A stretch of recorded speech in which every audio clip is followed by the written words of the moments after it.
paling cocok ini disebut segala permulaan. Permulaan menjelaskan asal usul ciptaan, tentang adanya manusia, lalu asal mulanya dosa. Nah, kalimat kuncinya dimulai adalah segala sesuatu itu bermula dari Allah. Selain dari Allah, selalu ada permulaannya. Jadi segala sesuatu ada permulaannya selain dari Allah. Hanya Allah yang tidak ada permulaannya, tidak ada akhirnya. Itu artinya kekal, abadi. Abadi itu nggak tahu tuh ukuran awalnya itu dari mana, ya kan? Akhirnya dari mana kita nggak tahu. Itu namanya kekal. Kalau ini kekal, jadi tidak ada ujungnya. Kekal. Ini yang cocok menggambar kekal itu begini. Jadi tidak ada ujungnya. Kalau begini, ini sampai berapa lama garisnya itu, sampai berapa panjang? Memang konotasinya pasti dari awal panjang. Nah, cuman mesti kalau Allah kan, kalau yang garis ini kan ini ada titik A, ada titik B, ada permulaan. Nah, kalau manusia memang kekalnya manusia itu ada ini, ada titiknya. Permulaan kan manusia lahir diciptakan. Lalu dia nanti mati, tapi kan masukkan kerajaan kekal nanti bersama dengan Allah itu kekal. Jadi ada akhirnya kekal memang, cuman ada awalnya, akhirnya kekal. Jadi selamanya sudah, sejak dari dia titik A ini sampai titik B itu kita nggak tahu, pokoknya ya sepanjang. Kalau Allah tidak ada, kita nggak tahu awalnya. Ya, jadi dia juga awal dan akhir. Jadi awal dan akhir itu dibilang ada jaraknya, tapi juga nggak ada jaraknya. Ya, gimana coba? Nah, itu satu gambaran tentang Allah yang luar biasa, yang tidak ada bandingannya. Segala sesuatu ada permulaannya selain dari Allah. Itu yang digambarkan oleh penulis kitab Kejadian, bahwa Allah adalah sumber dari segala sesuatu. Allah adalah permulaan dari segala sesuatu. Artinya segala sesuatu yang baik, ya bukan nanti permulaan dosa dan sebagainya. Tidak ada konotasi yang jelek di situ. Semua yang baik. Itu yang dinyatakan oleh kitab Kejadian secara garis besar. Nah, lalu manusia diciptakan istimewa. Itu yang mau digambarkan oleh penulis kitab Kejadian, bahwa memang semua makhluk kan diciptakan oleh Tuhan. Ternyata hanya khusus manusia yang istimewa. Nggak ada kucing istimewa. Walaupun mungkin kucingnya itu bagus gitu ya, menyenangkan. Tapi nggak istimewa. Kata istimewa ini lebih menunjukkan kepada karakter Tuhan sendiri. Ya, sesuai dengan gambar atau rupa. Itu tujuan kata istimewa, lebih mengarah kepada keserupaan dengan Tuhan. Hanya manusia yang dirancang serupa dengan Tuhan, makanya istimewa, jadi khusus. Memang hewan-hewan juga menarik gitu ya, bagus fisiknya, ada yang lucu, ada yang apa, tapi bukan istimewa, hanya bagus dalam arti unik. Tapi untuk hewan kan nggak diciptakan serupa dengan Tuhan. Hanya manusia itu arah istimewanya seperti itu. Jadi walaupun kita hitam gitu ya, agak mungkin botak misalnya gitu ya. Terus kayak saya nih misalnya bincang, ternyata ya istimewa juga karena sesuai dengan gambarnya Tuhan. Nah, yang disebut dengan serupa dan gambarnya Tuhan ini bukan dalam bentuk fisik. Ya jelas keserupaan. Kira-kira Tuhan punya fisik nggak? Tidak ya, karena Tuhan itu kan roh. Tapi yang disebut roh itu pribadi, jadi pribadi. Jadi Tuhan itu kan pribadi. Nah, unsur pribadi ini kan ada pikiran, ada ini kehendak, ya. Kehendak, pikiran, perasaan, ya ini kehendak.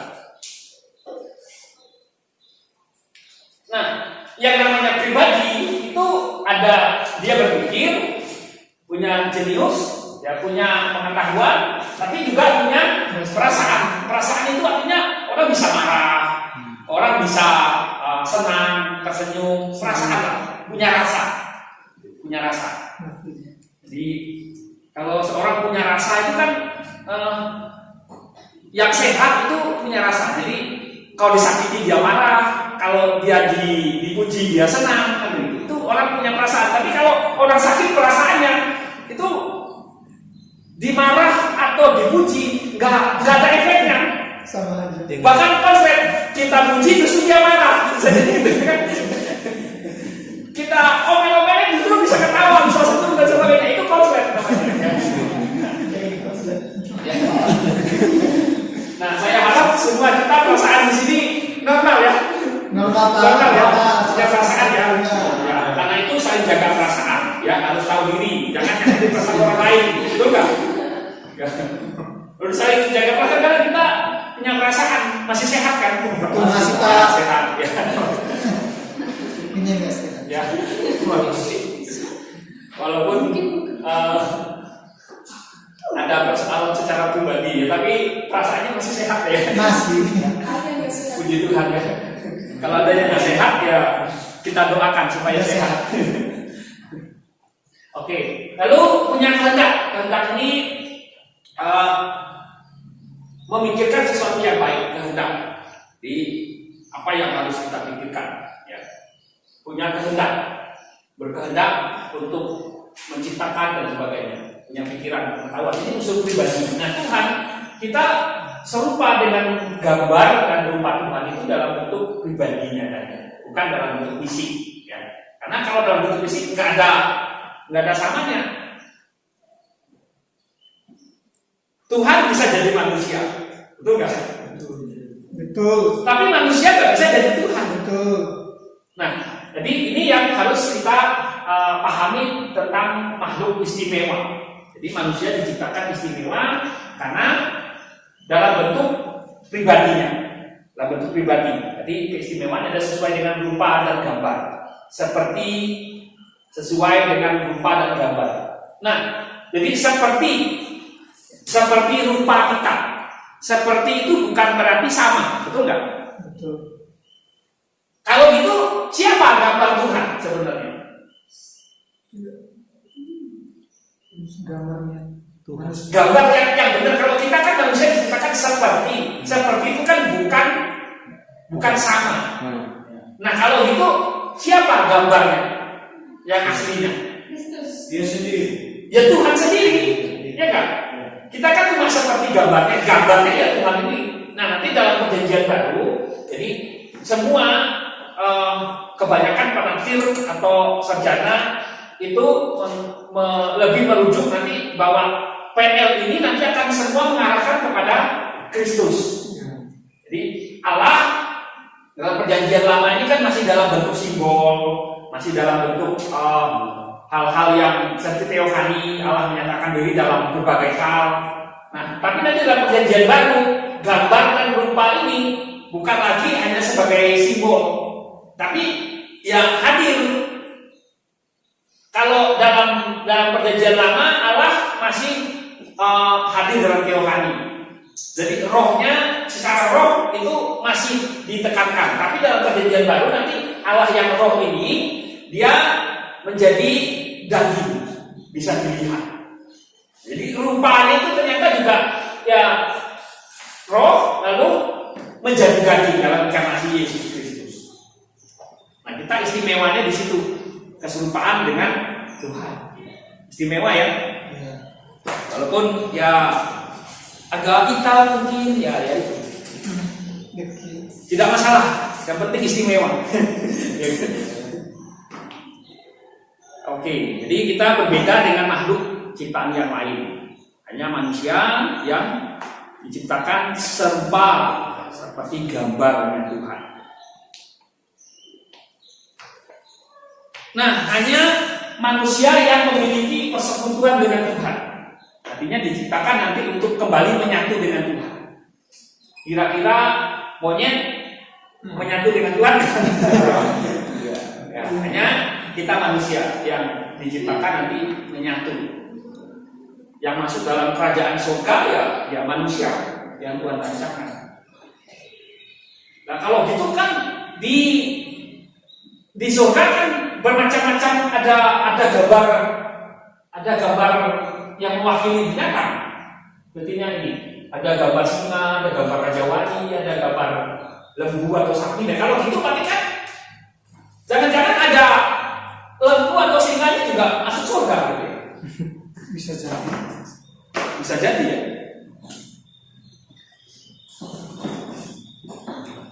Tapi kira-kira ada nggak sih ayatnya? Tidak ada yang mengatakan bahwa hewan manusia. Dan kalau nggak ada kok bisa jadi itu gimana? Jangan-jangan ketika kita jadi Tuhan begini ya. Yang jelas apakah hewan itu masuk surga apa enggak ya saya sih tidak ya, karena yang memang Tuhan rancangkan untuk bersekutu dengan Tuhan dalam relasi itu adalah hanya manusia. Hewan tidak diciptakan untuk istilahnya bersekutu dengan Tuhan. Kalau enggak nanti kita bisa lebih nggak masuk surga ketimbang hewan. Manusia lebih banyak liciknya loh ketimbang hewan, betul nggak? Ayo, hewan nggak ada dosanya, nggak ada dibilang hewan jatuh dalam dosa. Manusia yang jatuh dalam dosa, ya coba. Jangan-jangan manusia nggak masuk surga kalau hewan masuk surga. Ya mungkin bukan binatang-binatang dari dunia ini, Pak. Mungkin binatang surga ya. Ya kan kita nggak tahu di surga gimana. Ada binatangnya di surga. Bisa jadi binatang-binatang surga. Buktinya ada gambar-gambarnya yang mewakili. Ini kan gambar. Ya kan kita nggak tahu, siapa tahu mungkin di surga ada. Nah, gambar ini, simbol ini adalah menceritakan tentang karakternya. Ini loh, misalnya singa itu apa sih, menggambarkan tentang ketekunannya, menggambarkan tentang kepemimpinannya, gitu. Bukan fisiknya. Ini kan semua simbol gambar. Seperti, tapi kan bukan. Itu enggak? Seperti. Nah, kalau gitu misalnya ada singa, ada gambar singa, makhluk seperti singa itu ya, itu kan cuma gambaran tentang ini. Allah itu digambarkan misalnya seperti singa. Apa sih yang kita dapatkan? Apakah Allah itu singa? Tidak. Jadi apa yang didapat dari seperti singa itu? Tangguh, kuat, perkasa. Ya, simbol-simbol itu. Ya. Kalau misalnya, berarti kan sesuatu yang baik yang digambarkan. Singa juga misalnya suka menerkam. Ya, kalau kita nanti masa Allah suka menerkam kita misalnya, itu kan juga apa? Iya kan? Terus singa kan makan daging, nanti Tuhan makan kita. Lalu itu kan cuma simbol. Lalu Yesus bilang singa dari Yehuda. Iblis juga seperti singa yang mengaum. Kita mau pakai simbol yang mana? Kan gitu. Cuma analogi. Ya analoginya. Jadi analogi itu seperti tidak persis. Ya kalau memang ada nanti hewan masuk surga ya tadi saya berpikir jangan-jangan kita yang nggak jadi masuk surga.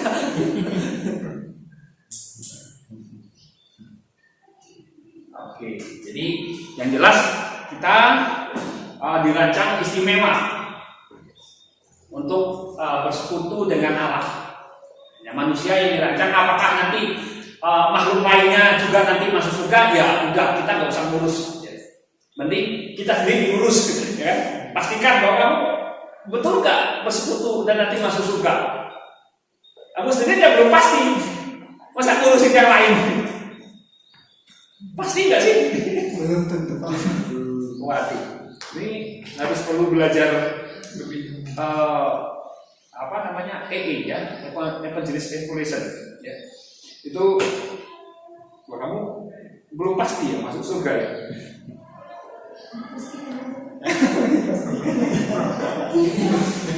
Ya yakin dan percaya aja. Lalu pertanyaannya apa sih untungnya punya kepastian yakin masuk surga? Berusaha.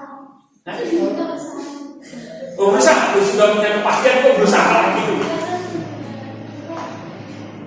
Jadi kita tidak bimbang lagi. Nah, Bisa tidak bimbang lagi. konsisten kalau kita yakin. Kalau kita punya kepastian itu kita lebih yakin bahwa kita pasti bisa. Nah kalau gitu gimana caranya untuk punya keyakinan dan kepastian itu?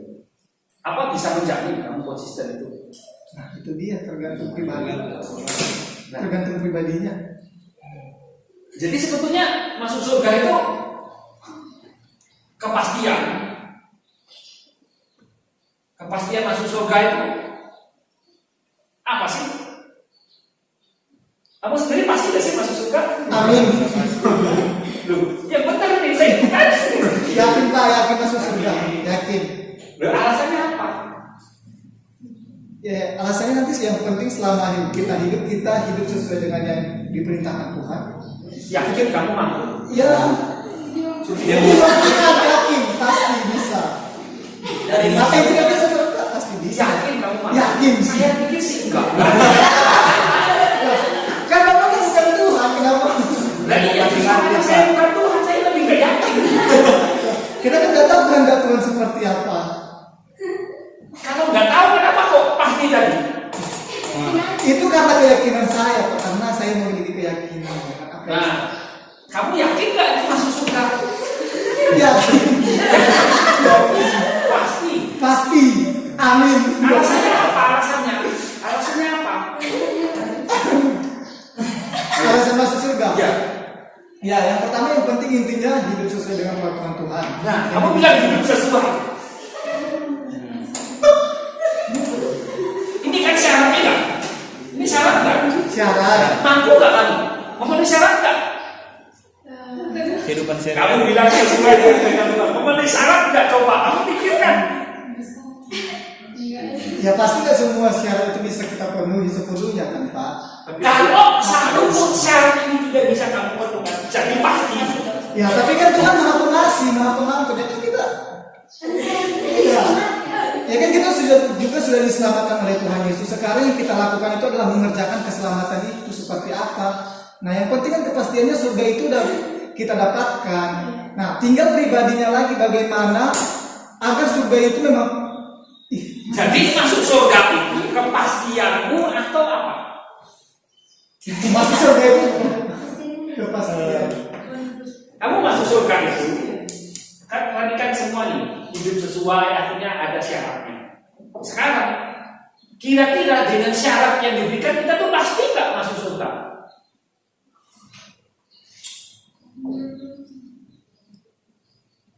Berdasarkan syarat ini, kalau begitu pasti nggak kamu masuk surga? Bukan berdasarkan syarat. Nah kalau berdasarkan syarat jadi gimana? Anugerah. Oke, jadi ini sekali lagi kepastian kita itu bukan karena usaha kita. Jadi jangan ngomong bahwa artinya saya pasti masuk surga, bahwa gimana caranya kepastiannya? Ya kan hidup sesuai. Nggak mungkin kita bisa sesuai, betul nggak? Kita manusia berdosa itu kan sudah menyimpang. Dosa itu artinya satu pelanggaran tidak cocok, tidak sesuai dengan sasaran. Yang jelas secara ngatur kita ini pasti tidak sesuai terus, betul nggak? Iya, betul. Hari ini sekarang kamu ngomong bener sesuai. Coba nih kamu keluar sekarang kita nggak tahu kamu mikir apa sekarang kita nggak tahu, betul nggak? Betul. Ayo, gimana mau pasti masuk surga? Kok masih menyimpang kok, masih aneh-aneh? Nah saya lagi jadi kepastian kita itu adalah anugerah Tuhan itu. Saya pasti karena anugerah Tuhan. Jadi anugerah Tuhan tadi ya, entah dia menghukum kita, entah kasihnya, lebih baik jatuh ke dalam tangan Tuhan, kan begitu kan? Yang jelas Tuhan tidak pernah merancangkan yang jelek buat kita, kan itu. Yeremia pasal berapa? Pasal 17 ya. Ya pasal 11 ayat 28 29 itu Tuhan merancangkan yang baik buat kita, itu saja, itu anugerahnya. Di kesabaran kepastian kita masuk surga bukan karena usaha kita, tapi karena anugerah Tuhan. Pasti nggak saya masuk? Ya berdasarkan anugerah Tuhan, saya punya kepastian. Begitu. Ini berdasarkan anugerah Tuhan, bukan lagi karena kita. Kalau karena kita nggak bisa dijamin.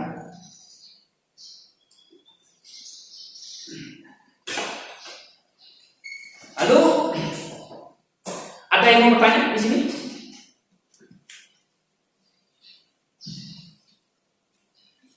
Jadi Allah itu merancang menciptakan manusia adalah untuk bersekutu dengan Dia. Allah itu menciptakan manusia untuk bersekutu dengan ekspresi waktu di taman kan Dia untuk memiliki persekutuan yang indah dengan Allah, suasana yang penuh pengertian. Allah berjalan di dalam taman pada waktu sejuk. Nah sebetulnya pada waktu sejuk itu kapan sih?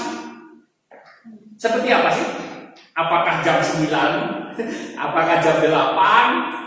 Apakah tengah hari? Atau sore hari misalnya begitu? Waktu sejuk. Pada musim dingin. Pada musim dingin, pada musim panas, atau permulaan antara mau dari setelah musim dingin mau ke musim panas misalnya gitu. Sejuk. Hah? Yang mana? Ini kan kalimat. Jadi intinya suasana yang sejuk itu, ya suasana yang indah itu, kata sejuk itu, hari sejuk itu ukurannya apa sih? Jam berapa? Kan kita nggak bisa ngerti. Tapi yang jelas suasana yang damai, suasana yang baik. Nah itu maksudnya di konteks ayat ini. Jadi bukan hari sejuk itu, berarti waktu itu kira-kira ya banyak orang nafsir nanti waktu itu Allah berjalan dengan Adam di Taman Eden itu kira-kira jam 9. Lalu yang lain bilang, oh enggak, kira-kira jam 3 sore. Kan kalau jam 3 itu kan jam 10 sampai jam 2 itu kan panas biasanya gitu. Dan kalau jam 3 kan matahari sudah mulai turun, jadi agak dingin. Itu justru enak katanya gitu. Nah, ya kita nggak bisa memastikan. Tapi yang jelas suasana yang indah itu kapanpun itu pasti bisa, ya, asal kita bersama dengan Tuhan, apalagi bersama dengan Tuhan. Jadi yang kata sejuk itu lebih kepada persekutuan yang baik, yang indah. Nah kalau bersama-sama berjalan itu kan enak, betul nggak? Ada yang mau tanyakan di sini?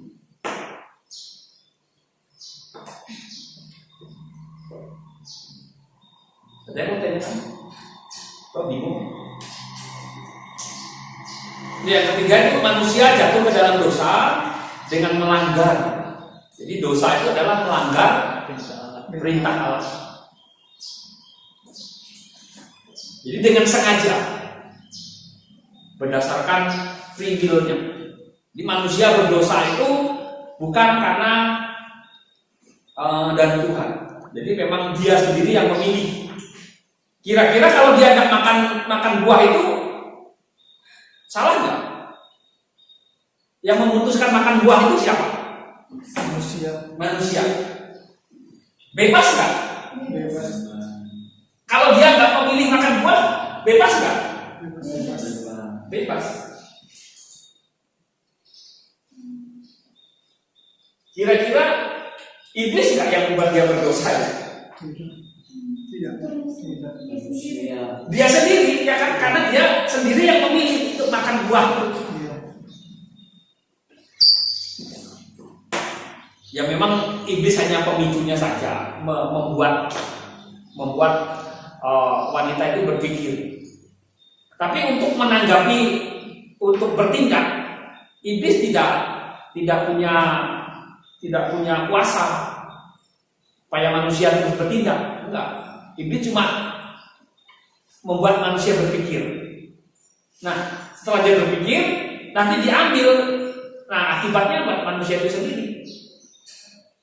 Karena iblis hanya bisa menawarkan saja, dia tidak bisa mengontrol pikiran manusia. Karena baik Allah sendiri juga tidak bisa mengontrol, karena kan manusia punya kehendak bebas. Jadi Allah sendiri juga nggak bisa istilahnya mengontrol, apalagi iblis. Jadi hanya menyediakan. Jika manusia itulah yang mengambil, memutuskan, dia melanggar perintah Tuhan dengan free will-nya. Ada yang mau bertanya? Di poin ketiga tadi Pak, manusia jatuh ke dalam dosa dan melanggar perintah Allah dengan sengaja sesuai dengan free will-nya atau kehendak bebasnya. Di sini saya menggarisbawahi kata sengaja. Ada orang seperti ini berdoa, Tuhan Yesus maafkanlah dosa-dosa kami, baik yang disengaja maupun yang tidak disengaja. Pertanyaan saya, ada nggak dosa yang tidak disengaja? Dosa yang tidak disengaja. Iya. Ya, Padahal sebenarnya kita melakukan ya, nggak sengaja. ini kan bahasa budaya, betul nggak? Budaya atau hiasan. Ada nggak sih dosa yang tidak sengaja? Kan kita ini manusia ini penuh dengan berbagai alasan, betul nggak? Artinya nggak disengaja nih gini. Misalnya nih, satu perbuatan kita kalau masuk di daerah atau di daerah tertentu, di budaya tertentu, kita kan nggak tahu nih peraturan. Contoh misalnya, kamu kalau di Jawa ini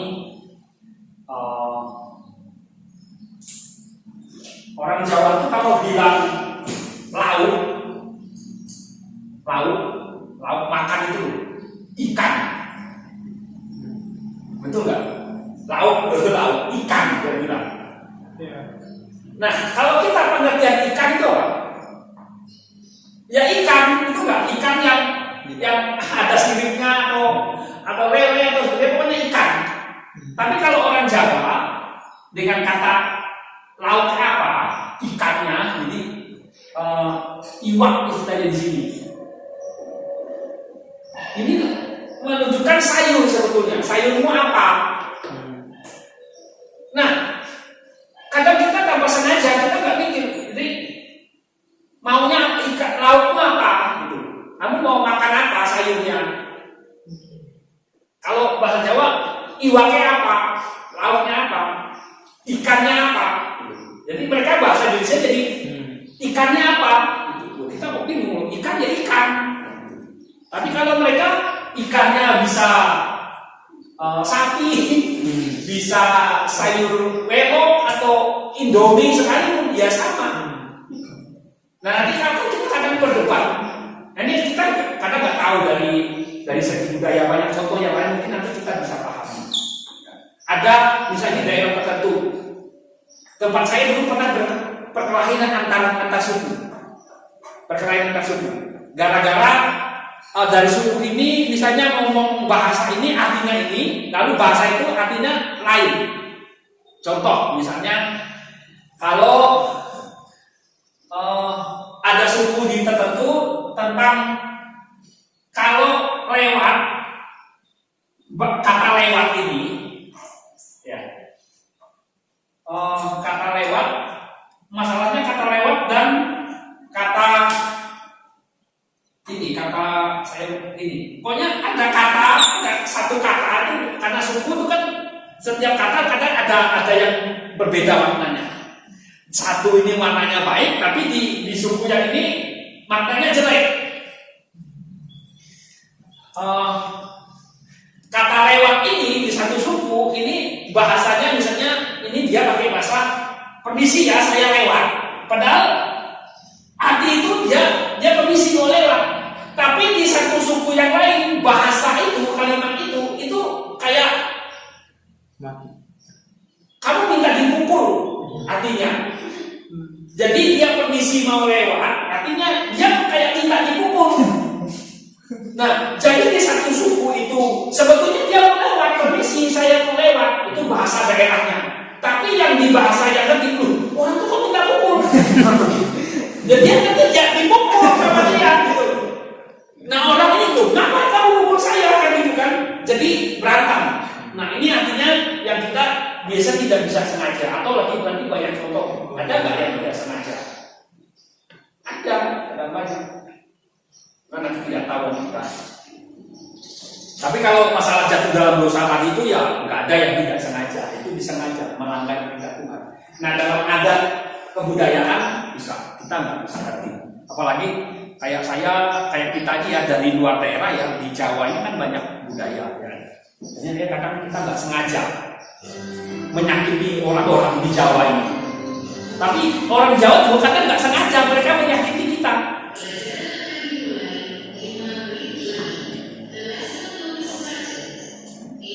Hanya dalam konteks budaya kan, ada nggak dalam hal itu? Mungkin ada, ya bukan mungkin lagi banyak. Tapi kalau dalam konteks manusia sengaja tadi berbuat dosa ini nggak ada. Memang itu pilihannya dengan kesadarannya. Kira-kira sadar nggak Hawa waktu itu? Sadar. Dia juga mengulangi cerita Tuhan kok, mengurangi dan nambahin. Dia tuh pikirannya tuh juga cerdas lagi cerdasnya memang. Lagi cerdas-cerdasnya, lagi ya kayak diskusi lah sama setan waktu itu. Diskusi, dia pakai akalnya dengan kesadarannya. Oke, ada lagi yang lain?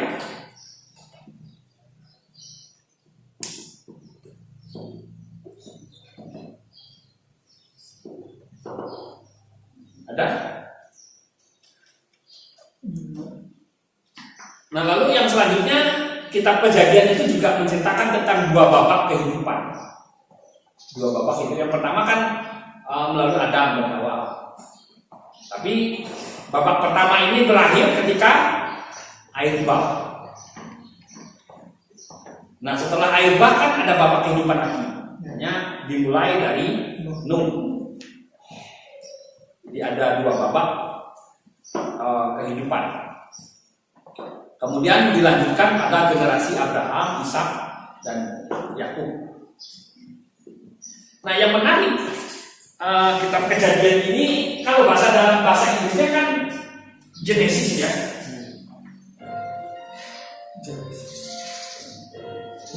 Genesis. Nah kita nggak pernah mikir nih, kenapa kok bahasa Inggris mulai dari kata Genesis ya?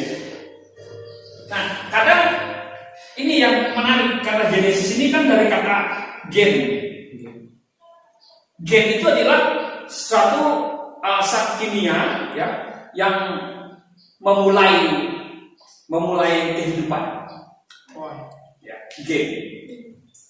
Kan kamu mulai dari gen. Jadi zat kimia yang nanti ini molekulnya nanti dimulai dari awal, dari gen. Nah lebih cocok bahwa itu memperkasai dan menentukan perkembangan fisik dari kehidupan individu.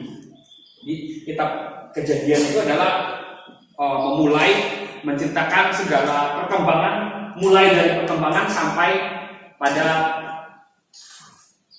tahap kehidupan yang lebih bagus dari kitab Kejadian ini.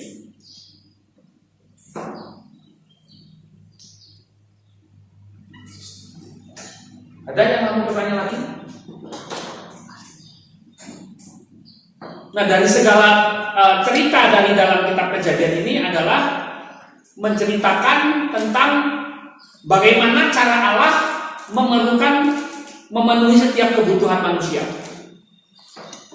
Jadi narator dalam kitab Kejadian ini itu setiap tokoh itu memberikan keterangan bahwa bagaimana Allah memenuhi setiap kebutuhan manusia berdasarkan kebutuhannya masing-masing. Contoh misalnya kisah Abraham. Abraham itu adalah orang yang selalu kehidupannya dipenuhi oleh Allah dengan Allah menyediakan. Allah menjadi sumber penyedia apa yang diperlukan. Karena Abraham itu adalah sebetulnya kurang. Dia perlu sebagai orang asing, dia perlu pemeliharaan Tuhan. memenuhi kehidupannya. Narator dalam kitab Perjanjian menceritakan tentang tokoh Abraham itu menggambarkan Allah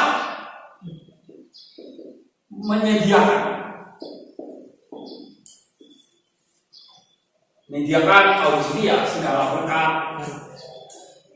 dan lain-lain. Udah di Habis tadi Ada itu Pak itu. oh, ada ya? Ini. Oh iya.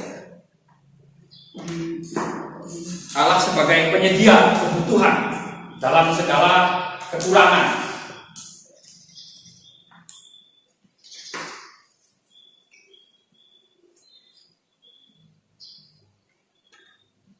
Nah, secara pesan teologisnya bahwa hanya Allah yang bisa memenuhi kebutuhan manusia.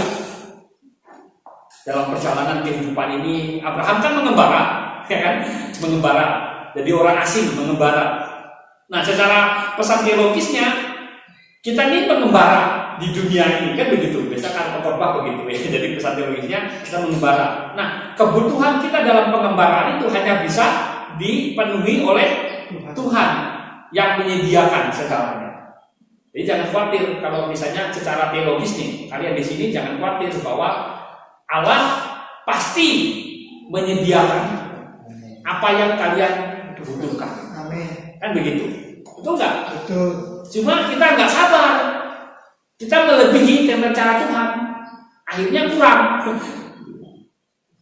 Jadi kita belajar bahwa narator dalam kisah kitab Kejadian ini menceritakan tentang Allah yang menyediakan segala kebutuhan. Itu khusus Abraham. Nah, lalu ada di sisi cerita sunat di situ. Di kisah Abraham. Kan mulainya sunat sejak Abraham. Nah, sunat sebagai tanda perjanjian. Jadi tanda saja. Tanda perjanjian, bahwa kita ini loh perjanjiannya. Salah satu tandanya itu harus jelas. Itu bagi Abraham pada waktu itu adalah sunat. Tapi tanda itu bukan syarat. Jadi tanda, beda tanda dengan syarat. Tanda bukan syarat.